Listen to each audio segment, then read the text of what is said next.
Hey, Gator Nation. Welcome back to the Respect Our Decision podcast. This is episode 54. 2 weeks to go, Gator Nation, and the season will be upon us by the time you hear this podcast. As always, I'm your boy Hirsch. With me is CJ, the man McCann. What's up, guys? And the hype man, Wes. What's good? What's good? Hey, Gator Nation. Got a few things to talk about tonight. Recruiting, practice. Black uniforms. We're going to kick that around for a minute and discuss that. Worthwhile topics. But as always, guys, make sure you go out and download us wherever you get your podcasts from. And if you're checking us out for the first time, maybe on our YouTube channel and you haven't already, go ahead and drop a subscribe on the channel for us, guys. It helps us a tremendous amount. We're doing another giveaway this month for this hat right here, the Swinging Gator golf hat from our good friends at Alma Mater. If you're watching on YouTube, you can see that hat. Go ahead, you drop a subscribe on the channel, a like on the video, and drop a comment down below, and that's all you got to do to be entered into the giveaway for the hat. And we'll be drawing for that the first week of September, guys. So make sure you do those three things. You got to do all three, and you'll be entered into that for the giveaway. Always make sure you go check out our good friends at Alma Mater. Man, they just dropped a whole bunch of new merchandise to go with the black uniforms. They got released a T-shirt. I believe they actually have a replica of the jersey as well. So make sure you go check out our good friends at Alma Mater. We will leave some links in the description for you to check those items out. Guys, let's jump on into it, man. Surprise commitment this week. We weren't really expecting it. Wardell Mack, return of the Mack. Cornerback out of Louisiana, baby. 6 foot, 170-pound corner. That's what he's listed at currently on 247. Number 114 overall in the composite. A great get for Corey Raymond and company. We needed another stud corner for that room. He was at the cookout. Word was things went really well at the cookout. Rumor on the street was he'd been silently committed ever since then. And we were just kind of waiting on the right time to drop it. We had said over and over again that the rumor was he was going to commit before his season began, and he did. The edit dropped, and here we go, guys. CJ, what's your thoughts on Wardell Mack?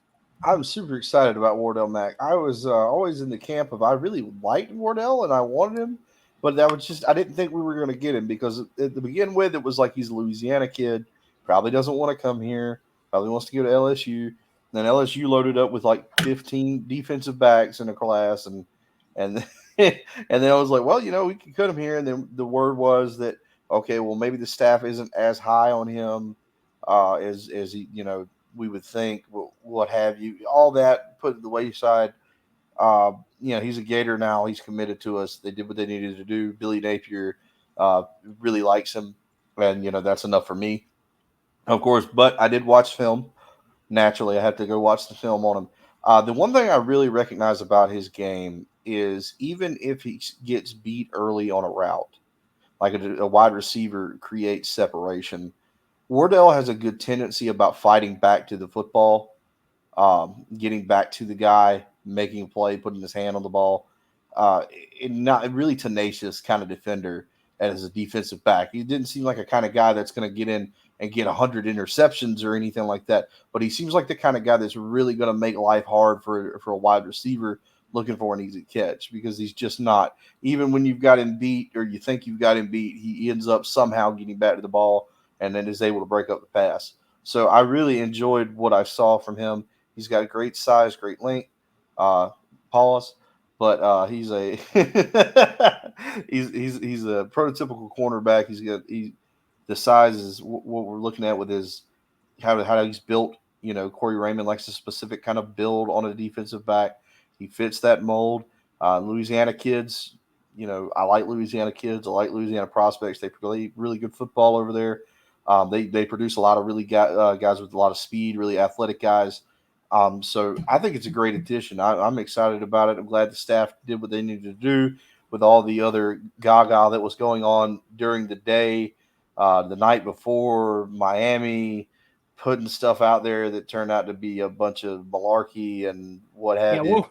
We'll dip into that in a minute here. But to get Wardell Mack out of that showed a great bit of awareness, I think, by the staff to say, hey, man, go ahead and commit now. We're gonna go ahead and try to snuff some of this smoke that's going on out. And like I think I might have said it on the show. I know I messaged you guys. I looked it up, and he's right on time with where I would think he would commit because I think they start their season Friday with a lot of most of the the high school football teams. So right on time with what I was expecting. So great get for the guys. Top 100 cornerback or top 100 player if you look at him on 247. Top 175, top 200 player everywhere else. So great player, great talent, 4-star player, exactly what we need to keep adding to this class. Wes, what are your thoughts on Mr. Mack? There was a lot of a lot of hoopla out there about Corey Raymond lost it and all this stuff.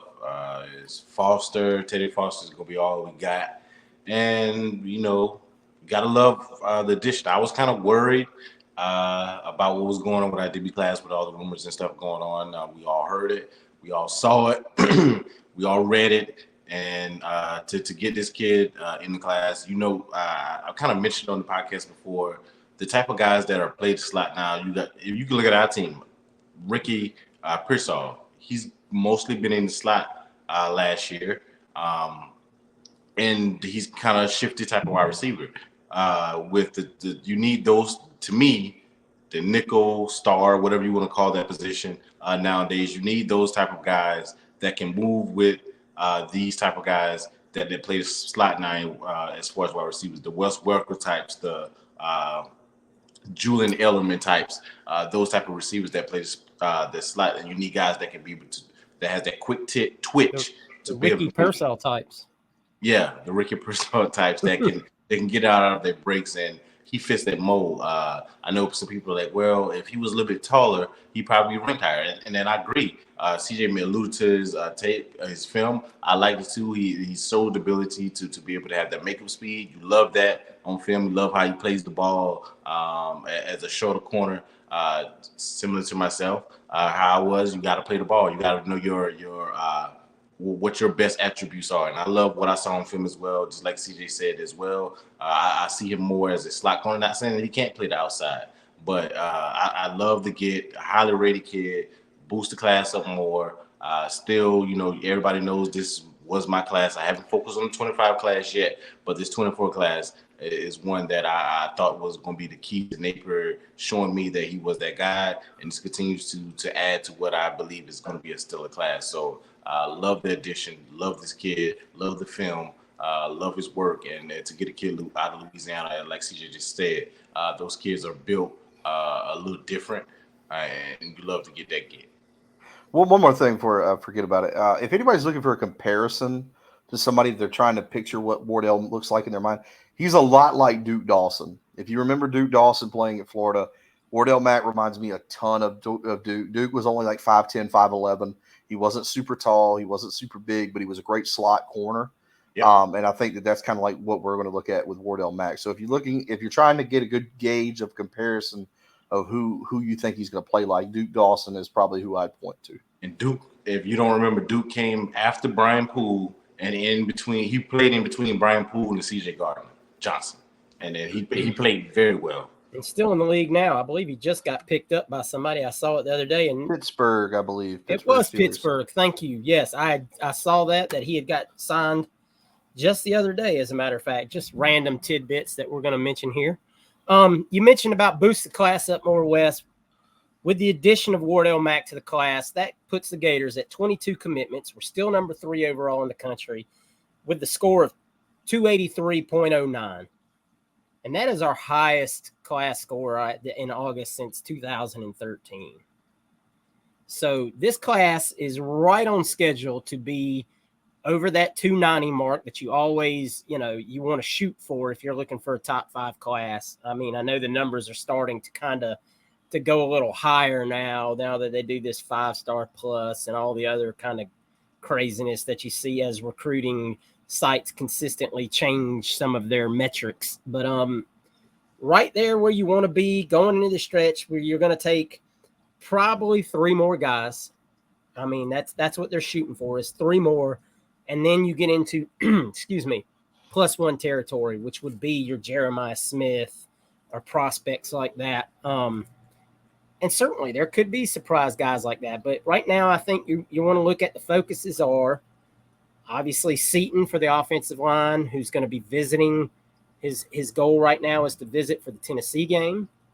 Obviously, L.J. McCray and Zay Mincy would be your three guys. Now, let's talk about Zay Mincy for a second. We just brought him up. And all the hoopla that we were speaking of that happened the other day right before you had Wardell commit was rumors being put out there by the Miami faithful or Miami insiders, whatever you want to call them, the consistently wrong guys that said that they were saving receipts and bookmarks and everything else over a prospect that was about to commit to Miami on Sunday, I believe it was. And the word on the street was it was Zay Mincy. Well, day came and went, no commitment. Now, I understand that just shows that they're blowing a lot of smoke. Now, I do want people to kind of be on their toes a little bit about Zay Mincy from the point of there are people in our camp that have said that they feel like playing time is kind of an issue for Zay Mincy. And that might cause him to think about his commitment for a while. And there's even rumors that he may back up his commitment to January now during one of the All-Star games. Look, the longer this goes, I mean, it's not always the greatest thing in the world, but Billy Napier and company have shown that they know how to get these things done, especially this cycle. We've seen it over and over again. Whenever you're in doubt, first 2 weeks of June,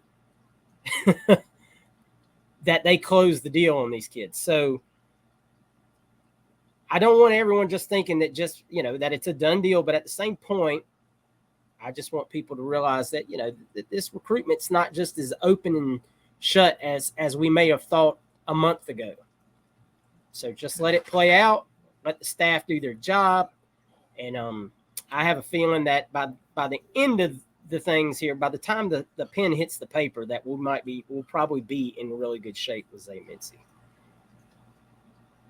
Another kid that was a target of ours that we're going to discuss just super quick. Jordan Ross will be committing on Monday.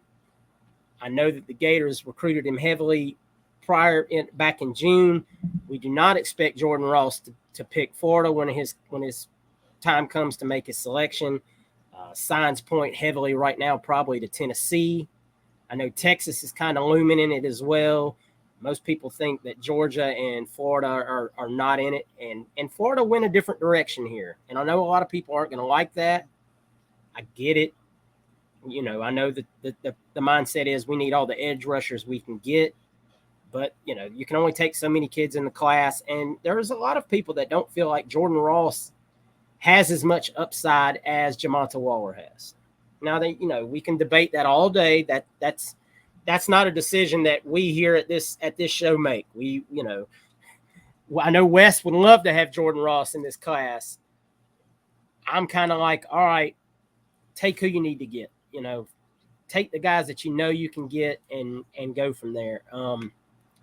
So just a note that as of now, we don't expect Jordan Ross to be in this class come Monday when he makes his selection. Guys, that's pretty much everything that's going on right now recruiting-wise, except for 2025 quarterback Ryan Montgomery released his top 5 last night. The Gators made the cut there. Surprisingly, Ohio State did not make the cut, being that he's an Ohio kid. We know that they already have a commitment from a 2025 quarterback, but they were expected to take 2 in next year's class. And his brother plays for Ohio State. And his brother plays there. This is a kid that Florida is super high on. Coach O'Hara has been all over this young man. So us making the top 5, not really unexpected, but expect Ryan Montgomery to be one of the top targets for a quarterback in the 2025 class. He is also trying to set up a visit for the Tennessee week. I know that's been put out there several places. Tennessee week, guys, is going to be our big in-season recruiting weekend this year, much like LSU weekend was last year. So as we hear more and more names that are expected to come for that weekend, I would expect pretty much all the commitments to try to make it that weekend. I know I've heard DJ is going to try to be there. As we mentioned, Seaton's going to try to be there. They've had communications back and forth on social media for a while now. So we'll keep you up to date on guys as we hear names being added into that. I know, obviously, with that being the case, you'll want to see if Mincy and McCray can make it to that weekend as well. So that's going to do it for recruiting, guys. Great to always add another piece to your class and watch that class average go up. Looking forward to see who we close this class out with. It's almost season time, but we're going to talk real quick about the exciting news this week for a lot of people. The black jerseys, guys. Florida unveiled the full set, if you will. We had already gotten a glimpse of the jerseys in the bookstore and whatnot, and there was a lot of back and forth on whether those look like Walmart jerseys. I'm not sure I'm sold on those. And then they released the video, and obviously people are still framing the video and whatnot. I was one of those that wasn't sold on the jersey. I'm going to say that right now. When I first saw it, I was like, this is what they came up with. Wasn't a big fan of the script over the numbers. Now that I've seen it all put together, I'm starting to come around to it. I'll start with you, Wes. What were your thoughts on the black uniforms? I like them. Like you said, at first I was but then when you saw the helmet and everything that go along with it, I kind of dig it. And you guys know I speak about the military a lot, and for the the reason why they're wearing it for that particular game against Arkansas later this year matters a lot to me. I appreciate what they're doing. And at the end of the day, it's about the recruits. The recruits gonna love it. The players love it. If they love it, they love the swag on it. And as long as it's done right and looks good, I'm all for it. And the old adage that people always say: you look good, you play good. So I'm for it. But when I first saw it, I was kind of like you. But then when I saw the helmet to go along with it, that the helmet looks clean. It still has the orange in it and all that. And like I say, it's for a good cause, supporting our military. And so I'm all down for it. And it just continues to show that Napier, the CEO, gets it. You know what I'm saying? A lot of things that he's implemented and he's trying to do. And I don't know if this was all his decision.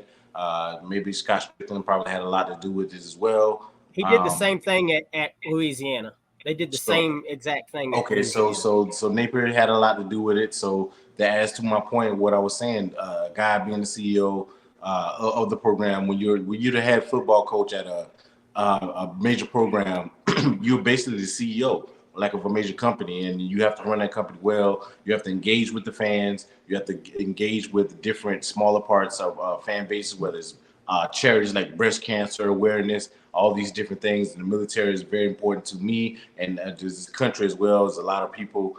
So I love the cause behind it, and I love the uniforms. I love everything about it. So gotta support that. And to me, when I saw the helmet, I mean, the helmet looked clean. So, and it's only once a year, so it's not like something that like is getting away from like tradition that some fans hold dear to themselves.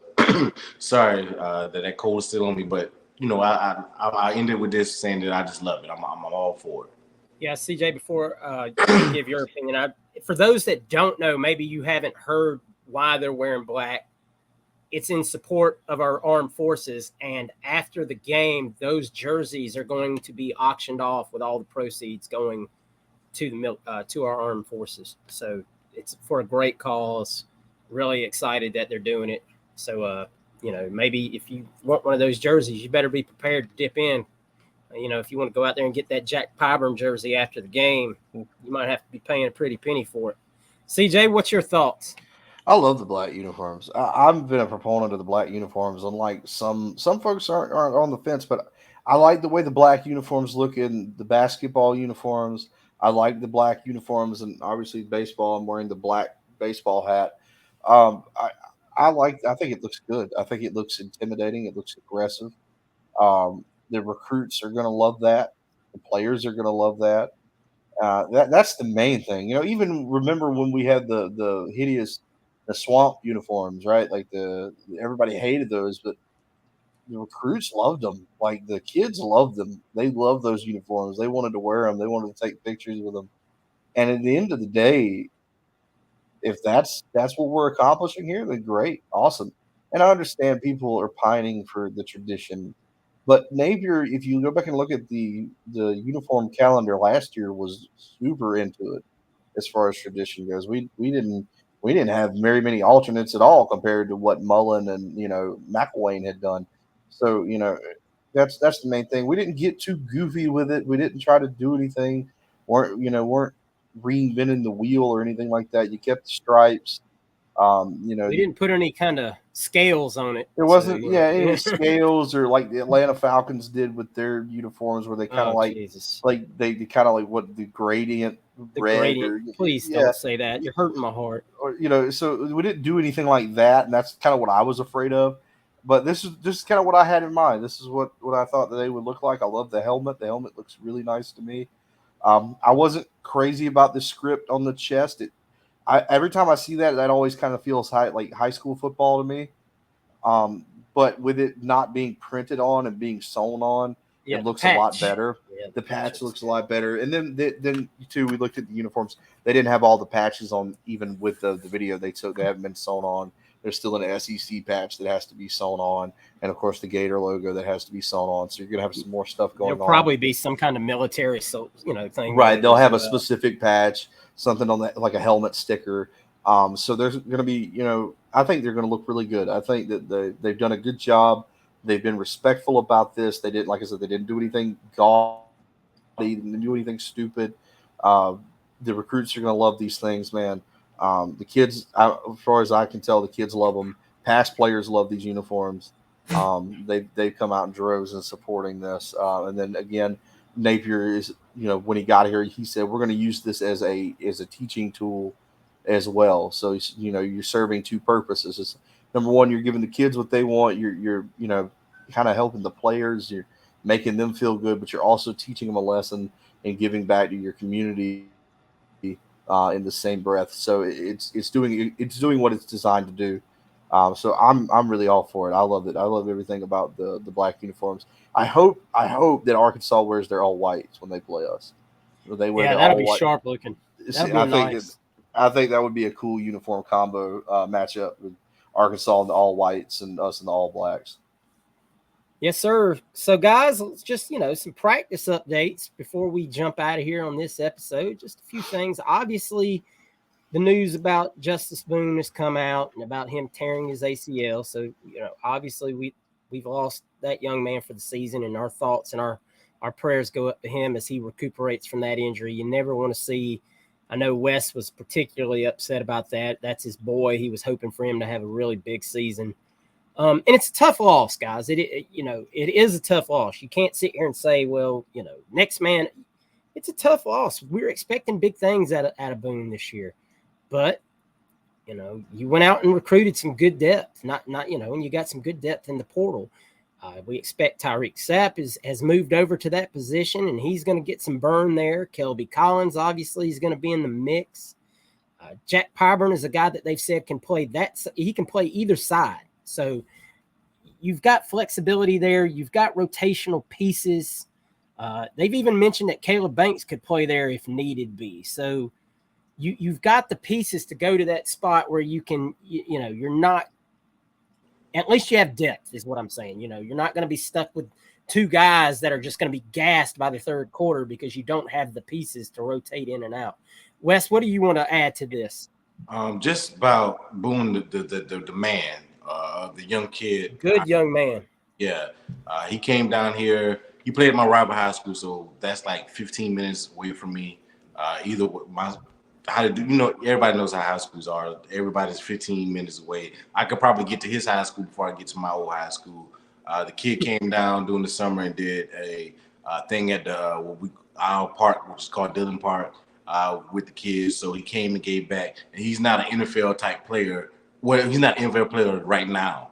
So to come back, being in college and have something for the kids and do things, drills and kind of uplift the kids when he's not making. Character. Yeah, he's not making $10 million. So send prayers, that type of thing to that young man as he's going through, because he's going to need it right now. Because I'm pretty sure he was thinking that he was going to have a breakout year, maybe go to the NFL this year, because this is his third year in the program, I believe, and he's strong versus the run. So that, as far as on the field things, that is going to hurt. He may not be the elite type pass rusher, but he was on the other side as far as defensive, strong side defensive end, and he's very, very, even in high school, that was the thing that stood out to me when he killed us. My high school, he was just strong against the run. He was a man amongst boys, and that's why he was at the University of Florida.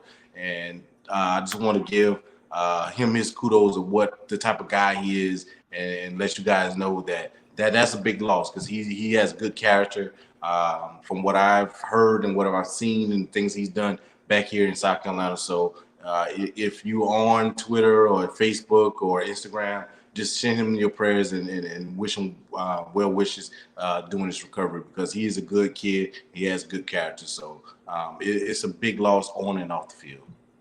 Yeah, it's tough. I mean, we're not going to spend that, but at least this year we have guys that we can get to that position, and it happened at a time where you still had some distance to the season where you could get guys ready to play that position and know that their expectations were going to be higher than what maybe they thought they were going to be a week ago. Some positive injury news. Shamar James came back to practice today, still wearing a non-contact jersey, but he's full speed at practice. So that's great. Arlis Boardingham practicing without the non-contact jersey. Caleb Odom back at practice, after tearing his ACL in the bowl game. So that's always good to have that young man back. Devin Moore back out there practicing at full speed. Jason Marshall back out there. I mean, so yes, we lost Boone, and that's, you never want to lose a kid, but you can almost guarantee it every year you're going to lose somebody. And it's just the unfortunate part of the sport that we love to cheer, is that you don't know when it's going to happen, but eventually it's almost always going to happen. But right now, thankfully, more kids getting healthy than not getting healthy. CJ, what are your thoughts as far as how the injuries are looking and how the team is kind of health-wise right now? You're going to get banged up because you just haven't. You're now playing contact football. It's just part of it. We see it every year. We've lost guys I don't think there's been a season that I can remember that somebody important hasn't gotten hurt early on. It's just what it is. You rarely ever go through a major, just completely healthy stretch. It just doesn't happen because it's a contact game. It just happens like that. Shouts out to Justice, though. Dude is, based on what I know about him, he's going to come back from this, and he's going to be ready to play. And he's going to make up for, missing this season. Based on what I know, he'll probably get a medical waiver. He'll have 2 seasons to play again. So guy's going to come back. He's going to work. We'll have him next year, and he's going to be able to show everybody what he was going to show them this year. But the one story that has come out even through the Justice Boone injury, the emergence of Jack Pyburn has really taken over the Gator airwaves. The guy is saying a lot of the right things, the way he talks, his attitude, the way the coaches talk about him. He talks about he looks slimmer, like he looks like he's cut. He's really lean. He came out of high school and he was just this big lug. He was just this kind of kid. That you would see would play like the big time player in like a movie about high school football. He was that kind of guy. Now you look at him and he's slimmed down, he's trimmed up. He looks like he's in the best shape of his life. He talks about doing yoga to help with his flexibility. So I'm looking for Pyburn to really step up this year because I think he just wants to. There's one thing you cannot measure, and that's how much a kid wants it. And he just, from the way his demeanor is and the way he's acted in these spots, he looks like a kid that's ready to take the step and really, really give it everything he's got for the team. And then we've talked about Kelby Collins. Kelby Collins has been a guy that has really made impact since he stepped on campus in the spring. Cameron James is another guy that I feel like, maybe we won't see him get to play very much at all, maybe in spurts, but he's a guy that they're really high on, just kind of raw at the moment. So let's see how he progresses through the year. I think by the end of the year, you'll probably see Cameron James a few times more than what you would typically think to see him. And then, of course, we talked about Sapp. Sapp originally wasn't an end rusher. He put on a little weight to play on the inside. Now he's going to take that weight back off, and it'll be a little more natural for him to play on the edge anyway. So for sure, I think that Sapp just kind of got lost in the shuffle. You added a whole bunch of guys. You had a whole bunch of guys in the middle, and it just kind of – he's one of those players that you just kind of lose, but then you see him and you're like, oh yeah, we still have him because he flashes all the time that great athleticism. He's really quick. He's got like a twitch to him. He's got a jump to him. He really can get off the ball. So looks like a kid that's going to make an impact too now that he's going to be given an opportunity at a natural position for him with us being able to shore up the inside. So there's definitely pieces there. Losing Justice sucks. I wanted Justice to play. Justice was going to be a big-time contributor for us. But fortunately for us, we've made the adjustments to where last year losing a guy like him would be a bigger blow than it is this year. So the staff has definitely done the right things to put the right pieces in play to kind of lessen the blow. Whereas, last year it might have been a little more to chew. But now, this is where we're at. We've got guys in position through the transfer portal, through recruiting to really make up for that loss.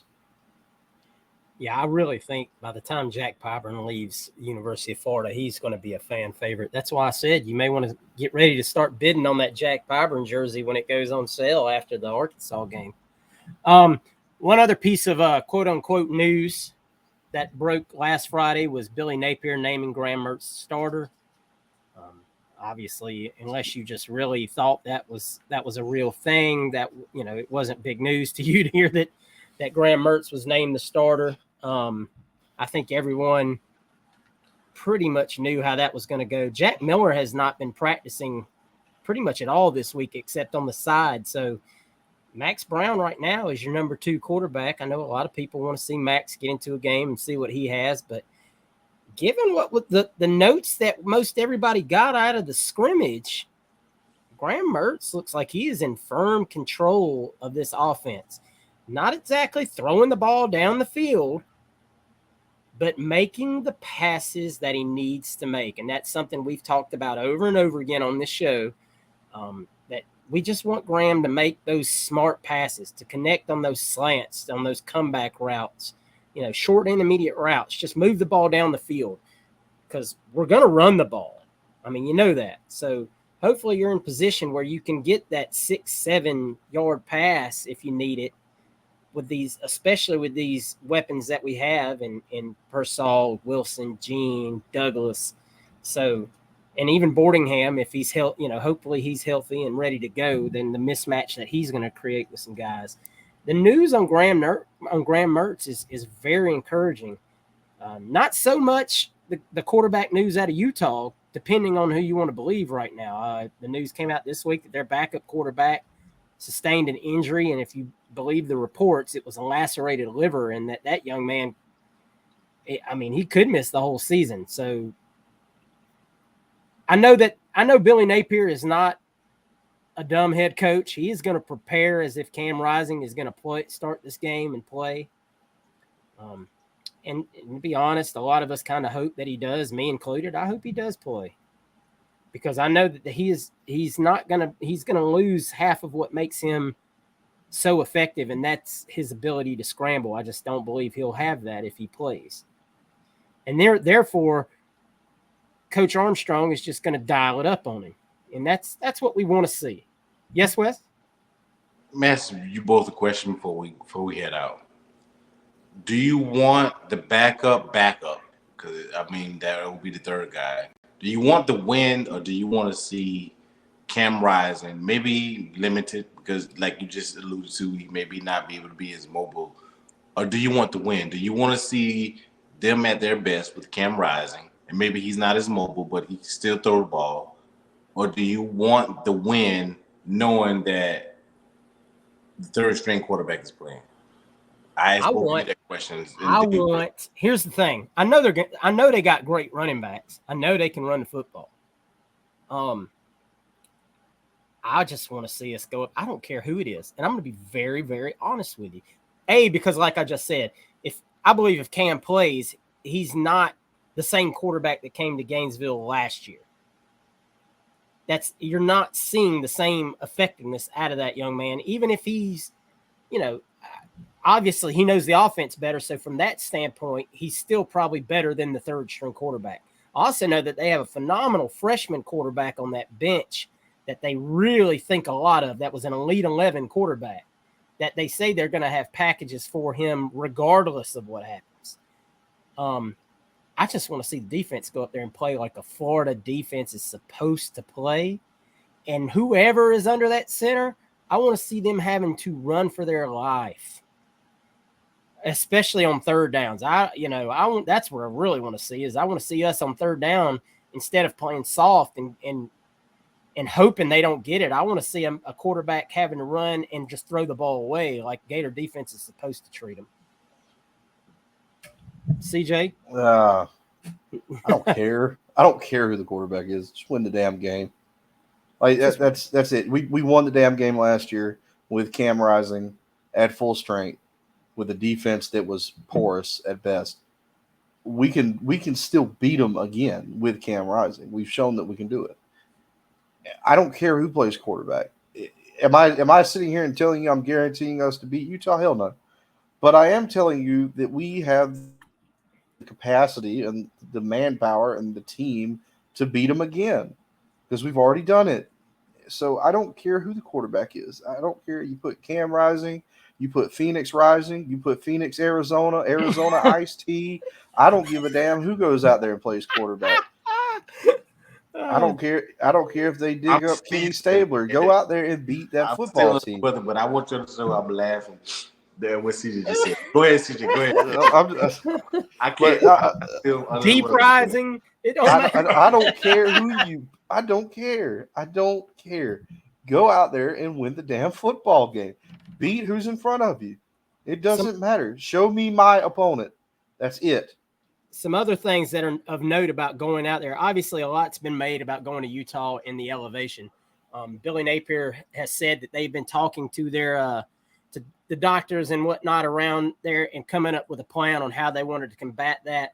They'll be going up, I believe, on Tuesday, getting there a couple days early so that they can acclimate themselves better to the conditions. Obviously, walking around on the streets and maybe doing a run through is not the same as playing into the third quarter.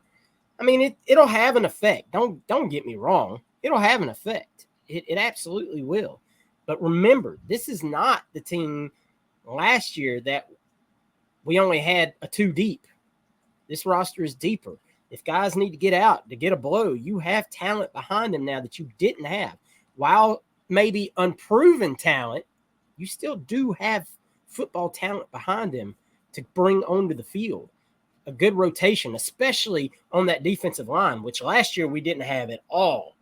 And you were seeing guys in the third quarter barely able to lift their arms and whatnot. And, that's where you're really going to see an improvement, I think, on the defense this year, especially in these situations, is a fresh rotation, where these guys can get off the field, but not lose a step when they do. And that's really what I look forward to seeing is that plus Armstrong's approach to bringing the pressure to this guy. Because I'm telling you now, if Cam Rising is under center or the third string quarterback, it's pressure all night, baby. I mean, it is pressure all night. Make these guys have to make split-second decisions. And then watch this entire Corey Raymond coach secondary make some plays on the ball. I'm excited, man. I'm excited about it. It's almost here. Like I said, by the time you listen to this podcast, it's going to be 2 weeks from kickoff. In 2 weeks, you're going to be listening to this episode, and we're going to be talking about, we're going to be breaking down some what we want to see in the game.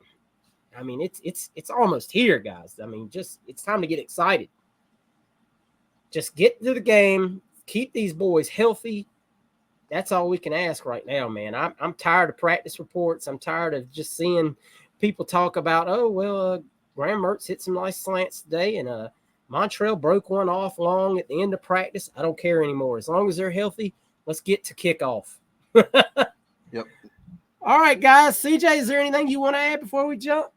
Just thank you guys as always for supporting us creators. Check us out on the Twitter page, Facebook page. Check out our friends' alma mater as they start to sell some of the black gear. They still get that Pell era logo hat, with the black with the rope. It's really sweet. A lot of people are buying that. Also, be on the lookout. Georgia high school football starts this Friday, so I'm sure we're going to have some updates for the Under the Lights for you guys with some of the guys that we're going to be following with our commitments. We have a few guys that are committed to us from Georgia, so we're going to be keeping up with those guys. And all the other high school football is going to be going on very shortly as we start to kind of keep up with some of the highlights, some of the stats with our guys that we followed last year, maybe some of the recruits that we're looking at too. So keep up with that for sure, guys. Again, thank you so much for supporting us. Thank you for supporting the hat giveaway that we're going to give out at the end of the month. Again, just leave a like, a comment, subscribe, and you can be entered to win that hat. So thank you so much. You're helping us grow. It really means a lot to us. Football season is almost here, guys. We're going to have some actual honest-to-God football to talk about, and you won't have to hear me talk about how these kids look in what I call combine pajamas anymore. So thank you guys so much. We really appreciate you. Yeah, thank you for bringing up the Under the Lights. If you don't know, that's a thing we started last year. That's a thread we do on our social medias where we post tweets from people that are at the games and stat updates throughout the night of how our commits are doing on the field in their high school football games. Wes, send us home. Yeah, appreciate you guys, like CJ just said and Hersh alluded to as well. We thank you guys for the support. We continue to grow on Facebook, Twitter, YouTube. Can't thank you guys enough. Check out our link in the bottom. Is Hersh going to drop that if you want to get those black uniforms that some of you guys may feel like me and Hersh. Now you didn't like it, but now you love it and you want one of those black jerseys to add to whatever you have already in your closet. So love that. Love what's going on with the program. Love what's going on with our podcast. Can't thank you guys enough for supporting us as creators. And as always support our troops. And that's supporting our troops because that's the giveaways for us, the black jerseys. And Alma Mater is giving that out now. So make sure you click our link, use our link in the bottom of the description. That will be there on the YouTube podcast. And then you can order your black jersey if you want. Go ahead and get you that ETN jersey. Or maybe you want to get Borningham because he's been looking good in camp, and maybe he's going to be the next Jordan Reed or Kyle Pitts type dude. You never know. So check that out, get that going, and as always, go Gators. Go Gators, baby. Go Gators, baby. Catch y'all next week.